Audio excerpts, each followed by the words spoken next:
बिस्मिल्लाहिर्रहमानिर्रहीम, अस्सलाम वालेकुम। इमरान खान साहब पार्लिमानी सियासत से बाहर हो चुके हैं। पंजाब और खैबर पख्तूनख्वा की असेंबलीज उन्होंने खुद धड़ल्ले से तोड़ दी थी और नेशनल असेंबली से उनको उनकी पार्टी के इस्तीफे मंजूर करने के बाद निकाल दिया गया है। और सिचुएशन ये है कि इमरान खान साहब के पास इस वक्त कोई कार्ड मौजूद नहीं है सवाए एक तनहा सड़क कार्ड के। उस सड़क कार्ड का आज इस्तेमाल किया गया, लेकिन अलमिया यह है कि उसकी भी कोई हेडलाइन नहीं बन सकी। पाकिस्तान की तारीख में पहली बार ऐसा होने वाला है कि पंजाब खैबर पख्तूनख्वा के अंदर इलेक्शंस होंगे और 124 जो नेशनल असेंबली की सीटें हैं उस पर ज़िमनी इंतखाब होने वाला है, यानी कि जनरल इलेक्शन और ज़िमनी इंतखाब पाकिस्तान की तारीख में ऐसा पहली बार होगा कि इकट्ठे एक ही टाइम पर होंगे। ऐसे में जो सूरत हाल डेवलप होगी, जो मंजर बनेगा, उसको कौन एक्सेप्ट करेगा? जो इंतखाबात हैं इनके नताइज को कौन मानेगा, कौन नहीं मानेगा? पाकिस्तान की मईशत को कैसे संभाला मिलेगा? और इस वक्त जो पाकिस्तान एक जमूद की सी सूरत हाल है उससे बाहर कैसे निकला जाएगा? इन तमाम सवालों के जवाब जानने की कोशिश करेंगे और उसी के लिए हमारे पास आज मोतबर पैनल मौजूद है। मुझे PMLN से ज्वाइन कर रहे हैं सेनेटर राना मकबूल साहब, अस्सलाम वालेकुम, खुश आमदीद। मुझे पाकिस्तान तहरीक इंसाफ से ज्वाइन कर रहे हैं आफ्ताब जहांगीर साहब, अस्सलाम वालेकुम, खुश आमदीद। आफ्ताब भाई, सबसे पहले तो मैं आपसे आगाज करना चाहूंगी, आप लोगों ने बहुत ही धड़ल्ले के साथ असेंबलीज तो तोड़ दी। मुझे नहीं पता कि आपको असेंबलीज तोड़ने का क्या फ़ायदा हुआ पंजाब में और खैबर पख्तूनख्वा में, लेकिन नेशनल असेंबली के अंदर ये जो बिल्ली चूहे का खेल है ना, इसका तो 100% आप लोगों को नुकसान ही हुआ है। बात ये है कि बिनिश, आज का नौजवान जो है वो जब ये देखता है कि यार ये तो सवाए झूठ की और किसी चीज पर बुनियाद ही नहीं रखते, तो वो दिन ब दिन जो है सियासी अमल से दूर होता जा रहा है। उसकी वजह मैं आपको बताऊं कि अभी कराची के अंदर बल्दियाती इलेक्शन हुए और बल्दियाती इलेक्शन बहुत जरूरी थे कराची के अंदर। इसीलिए हमने कराची के अंदर मसाइल के होते हुए भी हमने बल्दियाती इलेक्शन में हिस्सा लिया, लेकिन वहां पे 15% वोट कास्ट हुए, जबकि वहां पर मैं समझता हूं कि बल्दियाती इलेक्शन के अंदर अगर 60-70% वोट कास्ट होने चाहिए, क्योंकि वहां के मसाइल लोगों के मुकामी मसाइल हैं। वो ऐसे मसाइल नहीं है कि जिससे वो कहें कि नहीं जी ये मसला तो सूबा हल करेगा या कौमी से वफाक की हुकूमत हल करेगी। उनके मसाइल जो है वो बल्दियाती मसाइल हैं, लेकिन उसके बावजूद लोगों का इंटरेस्ट उस पर कितना कम रहा, ये एक उसकी वजह है। दूसरी वजह ये कि जब हम ये कहते थे कि जी हमने इस्तीफे दे दिया, आप हमारे इस्तीफे कबूल कर लें कौमी असेंबली से, तो इन्होंने 11 का पहले सिलेक्ट किए कि यार ये कमजोर हल्के हैं, इधर से इनको इस्तीफा मंजूर करते हैं और फिर इसको जीतने के बाद फिर आगे चलेंगे इसी तरह किस्तों में। लेकिन जब उसका बरक्स रिजल्ट आया तो फिर इन्होंने कहना शुरू कर दिया कि जी हम आपको इस्तीफे उस वक्त कबूल करेंगे कि जब आप इनफरादी तौर पे हमारे पास आएंगे, फर्दन आकर आप हमें कहेंगे कि जी आप हमारे सामने आके इकरार करेंगे कि जी हाँ आपने इलेक्शन में ये कौमी असेंबली में इस्तीफे दिए, किसी दबाव के बगैर दिए और अपनी विल से। अच्छा, जब वो बात करते रहे तो हमने कहा अच्छा, फिर जब हमने बात की और खुद ही कहते थे कि जब ये असेंबली में आएंगे तो हम इनसे बैठकर बात करेंगे। जब हमने इरादा किया कि जी हम असेंबली में जाते हैं ताकि अपने जो ये बातचीत है, इसका मसाइल जो है इसकी तरफ तवज्जो इनकी दिलाते हैं, तो इन्होंने फौरन 35 तलाश किए कि जी ये ज्यादा वोकल है, ये ज्यादा बोलते हैं, ये ज्यादा प्रॉब्लम क्रिएटर है, तो इनको जो पहले इस्तीफा ले लें। फिर 35 और ले लिए। अब जब हम जाते हैं तो पता चला 3 दिन 4 दिन के लिए असेंबली बंद हो गई है और उसके बाद एकदम 45 भी ले लिए, समझे ना। तो मैं ये समझता हूं कि आप कितना कौम को बेवकूफ बनाएंगे, कौम को क्यों झूठ पर आफ्ताब भाई फायदा क्या हुआ? आप मुझे ये बता देना, आपने तो वही स्टोरी दोबारा बता दी जो सबको पता है। फायदा हुआ कुछ पंजाब की असेंबली तोड़ने का, खैबर पख्तूनख्वा की असेंबली तोड़ने का, नेशनल असेंबली से इन लोगों ने आपको धक्के मार के बाहर निकाल दिया, कोई फायदा हुआ इस पूरी एक्सरसाइज का? मैं ये पूछ रही हूँ। जरूरत तो किसी भी नहीं है धक्के मारने की, ये तो भूल जाए बिनिश कि ये धक्के मारेंगे, समझे ना। हम सिंध के अंदर रहते हैं, कराची के अंदर रहते हैं, जहां पे पटवारी भी इनके कब्जे में, जहां पे सारे जो इदारे हैं इनके कब्जे के अंदर, जहां सब कुछ है, वहां भी वो धक्के नहीं मार सकते हमें। तो पंजाब से कौमी असेंबली में कैसे धक्के मारेंगे? तो धक्के तो इसलिए, तो इस खौफ से इन्होंने हमारे इस्तीफे मंजूर कर लिए कि जी ये आएंगे और हमें उठा के बाहर फेंक देंगे, समझे ना। लेकिन क्योंकि जब ये थे तो ये सिर्फ पीछे मुड़ के देखते थे कि कराची वाले बैठे हुए कि नहीं बैठे हुए।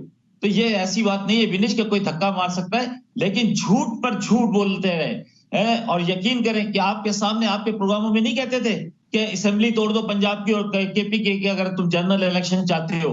तो जब हमने किया तो क्यों नहीं एक्सेप्ट करते? मसला ये ना आफ्ताब भाई कि इमरान खान साहब इतने बड़े लीडर हैं कि वो यू टर्न लेते हैं तो उनको देखा देखी हुकूमत ने भी यू टर्न ले लिया, दोनों अपनी बातों से मुकर गए। पहले आप मुकरे फिर ये भी मुकर गए। सियासत में दिनेश, सियासत में कोई यू टर्न नहीं होता। सियासत के अंदर अगर आपने भी तो यू टर्न लिया, भी कौमी असेंबली से भी यू टर्न लिया आपने, और आके कहते थे कि, और एक्सपीरियंस अपने साहब का प्राइम मिनिस्टर रह चुका है स्पीकर, वो कहता था कि नहीं जी इंडिविजुअल आना चाहिए, मेरे पास आए, मैं इनको बुलाऊंगा, मैं इनसे मिलूंगा, मैं इनको पूछूंगा इनसे। क्या खाक पूछोगे आप तो खौफ के अंदर मुब्तला हो कि आप इस बात पर कहो कि यार ये कहीं असेंबली में आ गए तो हमारे लिए मुसीबत ना बन जाए। पूछ लेती हूँ, अभी पूछ लेती हूँ, बने रहिए मेरे साथ। सेनेटर राना मकबूल साहब, अस्सलाम वालेकुम, खुश आमदीद।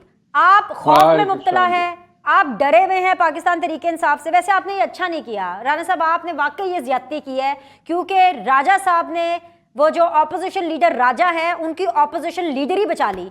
आपने सिर्फ इसलिए कि जी इनको ऑपोजिशन लीडर ना बन सके पीटीआई का, आपने इनके सारे इस्तीफे कबूल कर लिए। आप भी इमरान खान बन गए, आप लोगों ने भी यू टर्न ले लिया।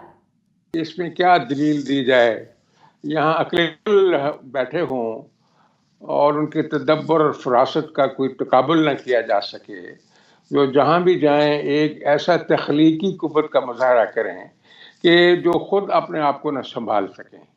बात मैं छोटी सी करता हूँ कि जब 25 मई को ये फैसला होने वाला था और सबको पता था कि जो हुकूमत है वो असम्बलियाँ डिज़ोल्व करके इलेक्शन में जाएगी, तो वहाँ से एक बड़क मारी गई कि पीके से कि हम आ रहे हैं, आपका इलाज कर लेते हैं, हम जो है इसको ईंट से ईंट बजा देंगे, इस्लामाबाद को टॉपसी टर्वी कर देंगे। तो तब हुकूमत ने सोचा कि ये तो हमें धमकियाँ दे रहे हैं, और अच्छा भला जो मामला सुलह सा हुआ वो ख़राब हो गया। अब भी ऐसे ही हुआ है। ये जो बात कर रहे हैं ना इस्तीफों की, सारे हम सब लोगों का ख्याल था, सुप्रीम कोर्ट ने कहा, प्रेसिडेंट ने कहा, हमारे लीडर्स ने कहा कि आप आ जाएं, ये नेशनल असेंबली ही फोरम है। आपकी टांगें कांप रही हैं या पेट टांग रही हैं, वो क्या है जो कहते रहते हैं, ये आपका जो है जलजला तारी हो गया है, प्राइम मिनिस्टर का रंग उड़ गया है, उसको बुखार चढ़ गया है। तो ये बातें सियासतदानों की करने वाली है। ये तो पहलवान करते हैं जिन्होंने कोई कुश्ती वुश्ती करनी हो कि फलां पहलवान घबरा गया। ये दानाई की बातें हैं, ये विजडम की बातें हैं, ये अकल की बातें हैं। This is a battle of wits, this is a battle of wits. ये अकल की लड़ाई है जो कि नहीं लड़ी जा सकी इनसे। अब याद आ गया जब सब कहते थे कि आप आ जाएं असेंबली में, आप कहते हैं हम बड़े बाह्य बेताब की तरह तड़प रहे हैं असेंबली में आने के लिए। अगर आप उनको पहले ही धमकियां देंगे तो क्या वो आपका कोई बंदोबस्त नहीं करेंगे? जिनको आप धमकियां दे रहे हैं कि असेंबली में आके हम वो उधम मचाएंगे कि आप याद रखेंगे, तो वो क्या करेंगे? आपके लिए हार तैयार करके रखेंगे, वो कोई ना कोई तो बंदोबस्त करेंगे। उन्होंने पेशबंदी की है, आपने उनको मजबूर किया। इसका मतलब है कि ये जो पेशबंदी हुई है सेनेटर साहब नेशनल असेंबली की, ये इनकी धमकियों की वजह से हुई है। तो फिर बात तो आफ्ताब जहांगीर साहब की ठीक थी, ये आपको धमका रहे थे, आप लोग को डरा रहे थे, आप डर गए। मेरी बात सुने, बात ठीक है। ये इनके बारे में अपना विनय तासुर ये है कि ये हर बात में ऊधम मचाते हैं और चीज को बिगाड़ देते हैं। बात करने का सलीका नहीं है, गुफ्तगू करने का शऊर नहीं है, एड्रेस करने का तरीका नहीं है। डिक्शन इतना रिपल्सिव है कि हर आदमी को वो एक गुस्से में मुब्तला कर देता है। हर एक को चोर, हर एक को डाकू, हर को, वो कहाँ से ये लैंग्वेज ले आए हैं? आपको किन्होंने ट्रेनिंग दी है? किस तहजीब की आप पैदावार हैं जहां से आपने ये बातें सीखी हैं? खुदा के लिए अभी भी समझ जाओ, अभी भी मुल्क कायम है, इसमें कंट्रीब्यूट करो, हौसले से रहो।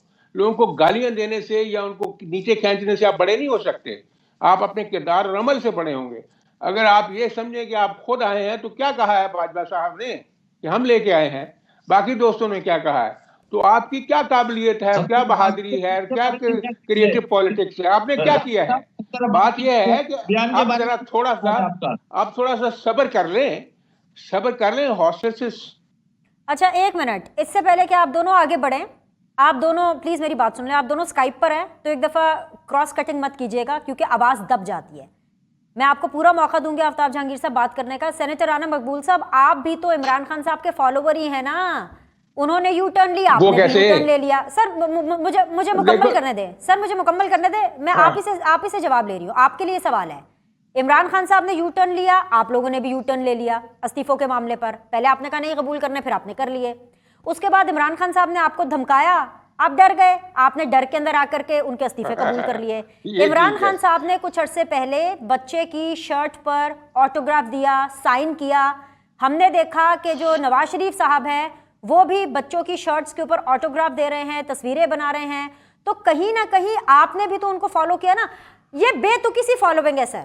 मतलब ट्रस्ट मी, नवाज शरीफ साहब, PMLN कैन डू बेटर, क्योंकि आप लोग हुकूमत में हैं। अगर आप परफॉर्मेंस के ऊपर एक दूसरे के साथ मुकाबला करें तो आपको ज्यादा पजीराई मिलेगी। बस सिर्फ यही मुकाबला चल रहा है कि कौन किसकी शर्ट के ऊपर साइन करेगा, कौन कितना बड़ा साइन करेगा, शर्ट के आगे साइन करेगा, शर्ट के पीछे साइन करेगा।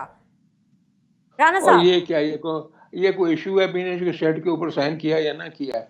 What's the relevance with the politics? ये क्या बात हुई? That's what I'm saying, sir. What's the relevance with the politics? The relevance has to be governance. अगर PTI ने परफॉर्म नहीं किया, नून लीग परफॉर्म करती। और परफॉर्मेंस के ऊपर जो है आप लोग अपना मुकाबला करते, रादर देन ऑटोग्राफ कौन कितने बच्चों को दे रहा है। ओह, मुल्क को आपको रोक सकती है किसी को ऑटोग्राफ देने से? बात ये है कि मुल्क का मामला है, मुल्क डिफॉल्ट से बच गया है, अब थोड़ा स्टेबलाइज होता जा रहा है, हो जाएगा। इन्होंने कौन सा स्टेबलाइज कर दिया था? इसलिए आप छोड़ दें इस बात को। आप जो कहते हैं हमने ये किया, रशिया के साथ वादा हो गया है, इधर सब काम चल रहे हैं। दुनिया ने रिस्पॉन्ड किया है वेलफेयर फंड के लिए, रिलीफ फंड के लिए। कुछ ना कुछ तो एग्जिस्ट कर रहा है, हो रहा है, होने दे, थोड़ा वक्त लगेगा। और लेकिन जितनी जल्दी में ये है, इतनी जल्दी में अपना काम मजीद खराब कर लेंगे। इसलिए मैं नहीं समझता कि जितना नुकसान ये अपने आप को खुद पहुंचा रहे हैं पॉलिटिकली, शायद इनके मुखालिफ में नहीं पहुंचा सकते। इसलिए अभी भी होश के नाखुन लें।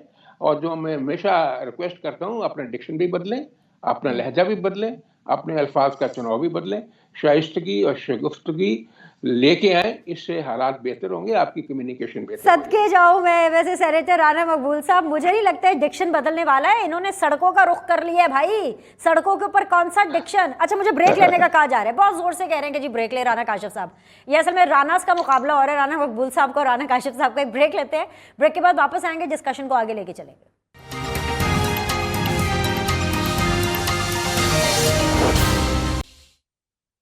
अस्सलाम वालेकुम। ब्रेक के बाद आप लोग को खुशामदीद कहते हैं। आज सीधी बात जोन में मुझे ज्वाइन किया हुआ है आफ्ताब जहांगीर साहब ने, पाकिस्तान तहरीक इंसाफ से उनका ताल्लुक है। अस्सलाम वालेकुम, खुशामदीद। मुझे ज्वाइन कर रहे हैं सेनेटर राना मकबूल साहब, PMLN से उनका ताल्लुक है।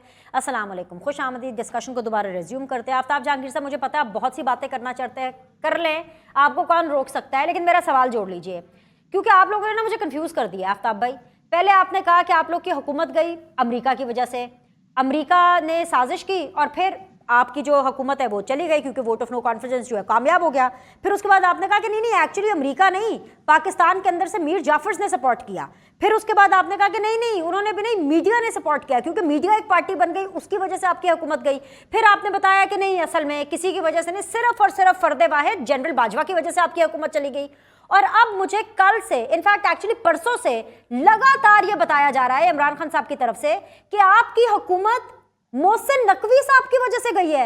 अरे क्या मोहसिन नकवी इतने बड़े हैं कि वो हुकूमतों को उथल पथल कर सकते हैं? मुझे असल में आप बता दीजिए कि आपकी हुकूमत गई किसकी वजह से है। अच्छा देखिए, पहली बात तो ये विनिश कि आपको भी पता है कि हुकूमत किस वजह से गई, उसके अंदर कौन से एक्सटर्नल और कौन से इंटरनल जो लोग थे वो शामिल थे। सर मुझे सिर्फ ये पता है वोट ऑफ नो कॉन्फिडेंस की वजह से गई, और यही पार्लिमानी और आईनी तरीका है किसी वजीर आजम को घर भेजने का। नहीं, ऐसा नहीं आगे आप बताएं। मोहसिन नकवी, अमेरिका, जनरल बाजवा अच्छा, कौन? ये ऐसा नहीं है, ऐसा नहीं है बेनी साहबा, ऐसा नहीं है जैसा आप कह रही हैं कि क्या मजाल कि अगर कोई अंदर से किसी की तब्दीली लाने की बात करता हो, वो अपने अपने मुफादात और बैरूनी मुफादात भी सबसे ज्यादा इसके अंदर शामिल होते हैं। अच्छा देखिए, पहली बात तो ये कि अगर हमने मीर जाफर की बात की तो साहब दामाद साहब ने भी मीर जाफर ही की बात की, समझे ना। उन्होंने जो गुफ्तगू की वो भी आपने सुनी होगी कि वो कहते जी मैं कप्तान तो तुम जनरल बात बराबर है, समझे ना। मैं तुम्हारे से हिसाब लूंगा। अब जो कप्तान करेंगे आप वो करेंगे। जब मैं तो, मेरा जो कप्तान है ना वो कप्तान है, उसका नाम है इमरान खान। मुझे इमरान खान कहेगा कि ये करना है मैं वही करूंगा, किसी और कप्तान को मैं नहीं मानता। इसलिए कि अभी आर्मी चीफ साहब ने ये बात करना नहीं चाह रहा, कि मैं ऐसी बात कोई करना नहीं चाह रहा, लेकिन अभी एक हमारे चीफ साहब के साथ एक डेलीगेशन दिया ना, और उसके अंदर जिस तरह की तादाद गई थी खाना काबा के अंदर, और बाहर निकलते वक्त आपने देखा कि उसके अंदर भी एक किरदार जो कि आज का वजीर आला है वो भी मौजूद था। आखिर ऐसी क्या चीज है कि जो आदमी बार्गेन करके आता है, सुप्रीम कोर्ट का ऑर्डर है कि सुप्रीम कोर्ट कहता है कि जिसने भी नैब के साथ बार्गेन की है वो कोई अवामी वोट लेने के काबिल नहीं है। आफ्ताब भाई एक मिनट, वो जो वीडियो जिसका आप जिक्र कर रहे हैं ना, वो वीडियो आपने भी देखी है, सबने देखी है, हमारे पास भी मौजूद है। पर इशू ये है कि जब मोहसिन नकवी का नाम निगरान सेटअप के लिए आया, जब वो मुंतखब हो गया, जब उन्होंने ओथ ले लिया, उसके बाद आप हमें ये बातें क्यों बता रहे हैं मोहसिन नकवी साहब के बारे में? आपने ये बातें पहले क्यों नहीं बताई? एक मिनट। और अगर आपको पता था कि उनका नाम ऐसे निगरान सेटअप दिया जा रहा है, तो आप तभी मुशावरत करके कोई और नाम फाइनलाइज कर लेते। ऐसा नहीं है। बिनी साहबा एक शख्स जिसका रिकॉर्ड ये था कि वो जेलों में धक्के खा रहा था, और दूसरा ये नकवी साहब जो कि बार्गेन कर कर आए, सारी दुनिया को पता था। तो इनके पास क्या पीपल्स पार्टी के पास, नून लीग के पास, मौलाना फजलुर रहमान के पास कोई और शख्स नहीं था कि जिसको वो वजीर आला का नाम दे सकते। कोई ऐसा शख्स लेकर आता है कि जो नीट एंड क्लीन होता, जिसके ऊपर कोई छोटे से छोटा भी दाग नहीं होता। कहता मान ली मैंने आपकी बात मान ली, लेकिन इसमें मोहसिन नकवी ने आपकी हुकूमत कैसे गिराई? या तो आप अभी ये कह रहे हैं कि पीपल्स पार्टी और नून लीग ने नाम दिया मोहसिन नकवी का, लेकिन उसने आपकी हुकूमत कैसे गिरा दी? आपने वही नाम दिए कि जिसके एक नाम पर सारी दुनिया को पहले से पता था कि इस नाम को लिया जाएगा, क्योंकि इस नाम के पीछे बड़ी बड़ी ताकतें मौजूद हैं। आखिर ऐसी क्या वजह है कि मेरे पीछे क्यों नहीं ताकत मौजूद? क्यों नहीं बिनी सलीम के पीछे मौजूद कि बिनी सलीम को वजीर आला पंजाब बना दिया जाए? क्यों नहीं है? यह इसलिए है कि या सलमान इकबाल को क्यों नहीं बना देते, या किसी और उस इदारे के मालिक को क्यों बनाते? उसी इदारे के मालिक को बनाना है कि जो हर वक्त बैठकर पीटीआई के ऊपर। सर आप सलमान इकबाल का नाम दे देते भाई, पर आप कैसे देते उनका नाम? और वो कराची बैठे हैं, सिंध में है, या पता नहीं दुबई में है, किधर है? हर वक्त यही बात करते थे, हम क्या करें यार आफ्ताब भाई, हम तो आजाद ही नहीं है, क्योंकि हमें ऊपर से इंस्ट्रक्शन ये है कि आपने हर वक्त जो है ऑपोजिशन का साथ देना है और इमरान खान के खिलाफ बोलना है। सर मैं तो कह रही हूँ कि आपने हमें पहले क्यों नहीं बताया मोहसिन नकवी के बारे में? पहले क्यों नहीं बताया कि उनके पीछे कौन कौन सी ताकतें हैं? तो ये ताकतें तो सर तब भी होंगी ना पीछे, जब वो आपका मौकफ चलाते थे, जब इमरान खान साहब उनसे मिलने जाते थे, उनके दफ्तर उनको मिलने जाते थे, ये ताकतें तब भी होती होंगी। बैठकर बातें करते थे इस मौजू के ऊपर, समझे ना? हर मीडिया के आदमी को पता था कि ये दो नाम दिए जा रहे हैं। क्यों नहीं, मतलब उन्होंने कहा कि जी ऐसा कोई नाम दिया जाए, और इलेक्शन कमीशन ने भी फौरन वो नाम एक्सेप्ट कर लिया। जो ऑपोजिशन पे जो इमरान खान ने, पीटीआई ने नाम दिए थे, उनमें से क्यों वो क्यों नहीं पसंद आया आपको? वैसे मरियम नवाज साहिबा ने बड़ा अच्छा जवाब दिया है कि अगर आपको मोहसिन नकवी से एतराज है तो वो ये कह रही हैं कि फराह गोगी को बना लेते हैं। पर अरे एतराज तो सुन लेना, आप तो एस्केलेरेटर पे आपने पाँव रखा हुआ है, जरा एक मिनट सुन तो लेना। आपको पता है मरियम नवाज ने क्या ऑप्शन दिया है? अरे आपने वो बिनिश, उन्होंने वो जवाब दिया है कि आप हैरान हैं कि वो उनको वो जवाब ये मिला कि जी वो कहती है कि चीटर ही को लाओ। इसका मतलब, कहने का मतलब ये कि जिनको आप चीटर कहते हैं, हम तो नहीं कहते, लेकिन आप जिनको चीटर कहते हैं, आपको भी वही नाम चाहिए चीटरों के, तो इसीलिए तो आपने दो नाम चीटरों के दिए। नहीं, वैसे आइडिया बुरा नहीं है, फराह गोगी साहिबा को तजुर्बा भी है पंजाब चलाने का, उनका दे देते हैं आप। आपका नाम ले लेती, मैं सबसे पहले तारीफ करता। ये मजाक नहीं हो रहा। आप लोग आपस की लड़ाई में मुझे क्यों घसीट रहे हैं? मैं जो काम कर रही हूँ मैं वही ठीक कर रही हूँ सर। संजीदा गुफ्तगू करनी चाहिए। आप अभी आ रही है पंजाब संभालने के लिए, आपको संजीदा गुफ्तगू करनी चाहिए। बाप के पीछे खड़े होकर है, आप बाप आगे कुछ और बोल रहा है, बेटी कुछ और बोल रही है, दामाद कुछ और बोल रहा है। पहले अपने शौहर को तो काबू करें। शौहर से पूछा कि तुमने कैसे बाजवा का उसको सबसे बड़े कहा कि मैं ललकारूंगा और मैं देखूंगा, है वही बाजवा जिसने आप लोगों को यहाँ बिठाया है, उसके खिलाफ दामाद क्या बात कर रहा है? उससे पहले तो बीवी को शौहर से पूछना चाहिए कि तुमने ये बात कैसे की। राना मकबूल साहब, फवाद चौधरी साहब जो हैं धमकियां लगा रहे हैं इलेक्शन कमिश्नर को, इलेक्शन कमीशन को, साथ ही साथ जिस तरह आफ्ताब जहांगीर साहब कह रहे हैं, जो वो मरियम नवाज साहिबा जिन्होंने पार्टी को ऑर्गेनाइज करना है, राना सनाउल्लाह साहब को मैं सुन रही थी, वो ये भी बता रही हैं कि जी मरियम नवाज साहिबा आइंदा फ्यूचर के अंदर शायद पंजाब की पहली खातून वजीर आला भी हों। तो पीटीआई को और उनकी ऑपोजिशन को तो लग रहा है कि वो बहुत ही इमेच्योर किस्म के बयानात दे रही हैं। फवाद चौधरी साहब के मैच्योर बयानात और मरियम नवाज साहिबा के जो इमेच्योर बयानात हैं, इस पर नून लीग क्या कहेगी? देखिए जी, हर आदमी की जो बात हो, जिसमें कोई वजन भी ना हो, शऊर भी ना हो, दानिशमंदी भी ना हो, उसका हर सवाल का जवाब देना कुछ जरूरी है। क्या हम भी इन्हीं की तरह का काम करें जो करिए? देखो उन्होंने अपने आप को किस तरह ये रुइन करते जा रहे हैं। आप जो कराची में इनके साथ हुआ है, ये कह रहे हैं, अगर मेरे दोस्त कह रहे हैं, भाई कह रहे हैं कि जी वहां तो लोग निकले नहीं, भाई आप तो लीडर हैं ना, आपकी तो पॉपुलर पार्टी है ना, आपने तो इनकलाब लेके आए हैं, आपके लिए लोग क्यों नहीं निकले? आप ये आहत चीमा को नहीं जानते, मुझे पता है इस बात का, ना उनकी काबिलियत को जानते हैं, ना मेहनत को जानते हैं, ना कॉम्पिटेंस को जानते हैं, ना दयानतदारी को जानते हैं। वो एक पॉलिटिकल इशू में लपेट में आया और उसको वो रगड़ा दिया गया और फिर बेगुनाह भी साबित हुआ, तफ्तीश में निकला भी कोई नहीं। 3.5 साल आपने उनको कैद में रखा, आपकी हुकूमत ने, तो निकाला क्या? कोई सबूत निकाला, कोई चीज निकाली? उस बेचारे को फिर रिहाई मिली और इतना दिल बर्दाश्ता हुआ कि उसने इस्तीफा दे दिया उनका, मैं हुकूमतों का काम कर ही नहीं सकता। अब उसको रिकमेंड किया गया है।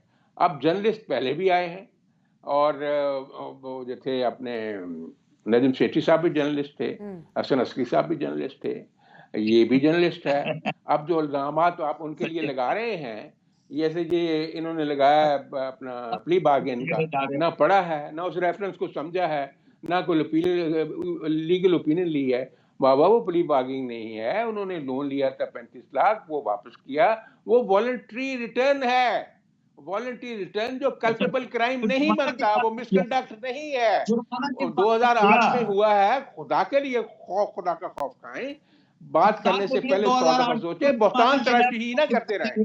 बहुतान से काम नहीं, शायद जो आप इल्जाम लगा रहे हैं कि वो रोजा रसूल से निकला, उन्हीं की बददुआ से आपने मजीद उल्टे खाने हैं। मेरी बात ये याद रखिएगा, ना ऐसी बातों के ऊपर एतराज करें, आप करें कि सॉलिड हो, जो ठोस बात हो। अब आपको याद आ गया कि वो हमारे लिए भाई अभी तो alright, I have to take a break guys, I have to take a break. Break के बाद वापस आएंगे, इसी डिस्कशन को हम जारी रखेंगे। देखते रहिए सीधी बात बीर सलीम के साथ। Will be back shortly. Break के बाद जो आप लोग को खुशामदीद कहते हैं, very much in conversation with Aftab Jahangir साहब, पाकिस्तान तहरीक इंसाफ से उनका ताल्लुक है, और मुझे ज्वाइन किया हुआ जी सेनेटर राना मकबूल साहब ने, PMLN से उनका ताल्लुक है।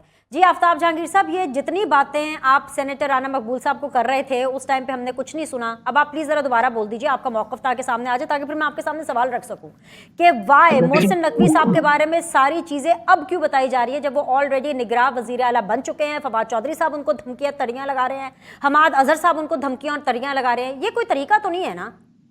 अच्छा देखें, पहली बात तो ये है कि बिनी साहबा, मैंने जिंदगी में जो सीखा कि वो ये है कि कभी भी ऐसे किसी आदमी को नामजद ना करें कि जिससे मुतनाज़ा कोई मामला खड़ा हो जाए। आपके पास बेशुमार लोग हैं, आप खड़ा कर सकते थे, बहुत अच्छे अच्छे लोग हैं, बहुत अच्छी काबिलियत के लोग हैं, पाक साफ किस्म के लोग हैं।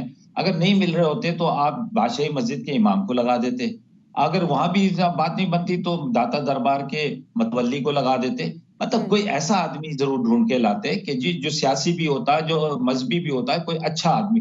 तो लोग कहते हैं कि देखो यार मुस्लिम लीग नून ने कितना अच्छा काम किया, उस आदमी को लगा रहे हैं। दोनों आदमी, दो नाम वो दे रहे हैं जिनके ऊपर सख्त एतराज शुरू से ही हो गया, नाम देते ही, कि भाई ये लोग मुतनाजा हैं, ये लोग वो नहीं है जिनको केयर टेकर के तौर पे आप बना रहे हैं। आप केयर टेकर वो आदमी होता है कि जो किसी पार्टी का ना हो, वो अपनी ईमानदारी से 2 महीने 3 महीने की ड्यूटी अंजाम देता है और फेयर इलेक्शन करवा के वो यहाँ से अपना काम खत्म करके चला जाता है।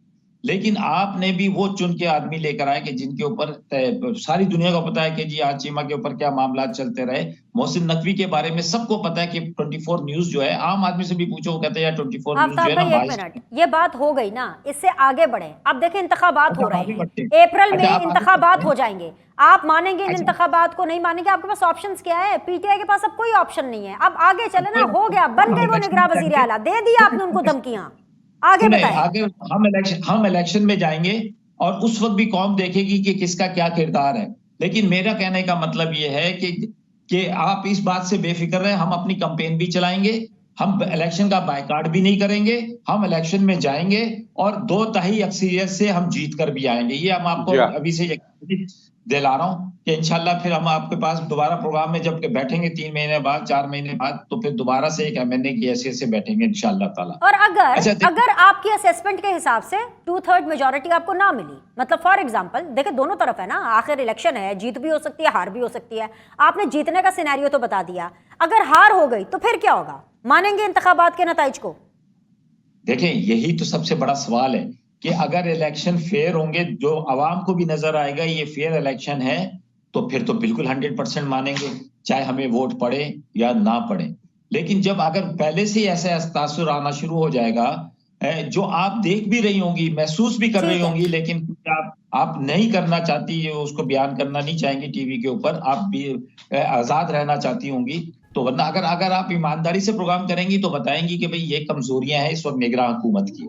लेकिन देखें, बात ये है कि इसका वाहिद हल इस वक्त मुल्क जिस सूरत हाल से गुजर रहा है विनेश, इस वक्त वाहिद सूरत हाल ये है कि जी इसका इलेक्शन करवा लिया जाए। अब तो आपको अंदाजा भी होगा जी, लोग हमारे को पसंद नहीं करते, हम पॉपुलर नहीं है, कराची में देखें हम तीसरे नंबर पे आए, तो हो फिर रहे हैं किस ना बात का आफ्ताब भाई, खौफ है? इलेक्शंस तो हो रहे हैं, पंजाब में भी हो रहे हैं, खैबर पख्तूनख्वा में भी हो रहे हैं, और नेशनल असेंबली के ऊपर बाई इलेक्शंस होंगे, और ये तारीख में पहली दफा होगा कि जिमनी इंतखाब और जनरल इंतखाब जो है वो पहली दफा इकट्ठे हो रहे हैं। हमारा मसला क्या है बिनिश, हमारा मसला ये है कि वफाक में ये बैठे हुए जहां पर ये बिल्कुल इस बात के लिए तैयार है कि हमने धांधलियां करनी है, और उनका सपोर्टिंग ठीक है, रोल जो है वो इलेक्शन कमिश्नर का है, समझे ना? इलेक्शन कमिश्नर और वफाक एक ठीक है, पेशवर है। आ गई आपकी बात आफ्ताब भाई, आ गई। मुझे आखिरी 1 मिनट जो है राना मकबूल साहब को देना है, पंजाब क्योंकि के राना अंदर मकबूल साहब, मैं जिसके आपसे सिर्फ ये पूछना चाहती हूँ किया कि है, आप अब तो जमहूरियत की बात सारी करते दुनिया हैं, को पता। लेकिन आपकी पार्टी की जमहूरियत का ये आलम है कि मिफ्ता इस्माइल साहब के खिलाफ आप लोग कोई कार्रवाई करने वाले हैं। सुना है कि मिफ्ता इस्माइल साहब को आप नून लीग से बेदखल निकालने वाले हैं, सिर्फ इसलिए क्योंकि उन्होंने नवाज शरीफ साहब के ऊपर कमेंट कर दिया था कि भाई उन्होंने उनको इसहाक डार साहब के साथ रिश्तेदारी का ताना दे दिया। ये आपकी जमहूरियत है? बस इतना सा सच आप बर्दाश्त करेंगे? ना तो नहीं, देखें, एक पार्टी वर्कर का कोई इस्तेकार इस तरह का नहीं है क्योंकि पब्लिक में जाके अपनी ही लीडरशिप को क्रिटिसाइज करे इस तरह। इन हाउस आप जो मर्जी बातें करते रहें, आपको पूरी आज़ादी होती है, जो भी मीटिंग्स होती हैं, कॉन्फ्रेंस होती हैं, लीडरशिप को लेटर एड्रेस करते हैं उनके वर्कर्स जो हैं, जो इतराज़ात होते हैं। लेकिन अगर आप जाके उसी पैरेलल खड़े होके ऐसी बातें करें जो मुनासिब नहीं है, तो इसका मतलब है आपका कोई मसला है। दुत्कार दिया बजियो रमाकांत प्रसाद, क्या हुआ जज के साथ, क्या हुआ बाकी लोगों के साथ जो इनके साथ थे? तो ये बात नहीं है, मैं उनका मिसाल नहीं ना, वो मॉडल है हमारे लिए। मैं एक मॉडेस्टली सोचते हुए बात करता हूँ कि किसी भी पॉलिटिकल वर्कर को या मेंबर को, सीनियर और जूनियर को एहतियात का दामन नहीं छोड़ना चाहिए, और जो बात की जाए वो मुतवाज़न तरीके से असूल के ऊपर अच्छे अल्फाज में की जाए। ये कोई तो मिफ्ता घड़ेबंदी इस्माइल नहीं साहब हो फिर सकती किसी और हर पार्टी में पार्टी। चले जाएंगे, जाहिर सी बात है, सिंध में या कराची में तो चले चले जाएंगे, जाएं। आप लूज कर जाएंगे अगर आप उनको निकाल देंगे पार्टी से, तो क्या फायदा? everybody is liberty, everybody is at liberty to have his own way. उसमें आप किसी सूरत में से रोकना नहीं चाहिए, परसुएट किया जा सकता है। आप किसी का दरवाजा तो आगे से रास्ता तो बंद नहीं कर सकते। ठीक है, आज के लिए इतना ही। दोनों मेहमानों का बहुत बहुत शुक्रिया, आपके फीडबैक का इंतजार रहेगा। कल मुलाकात करते हैं। अल्लाह हाफिज।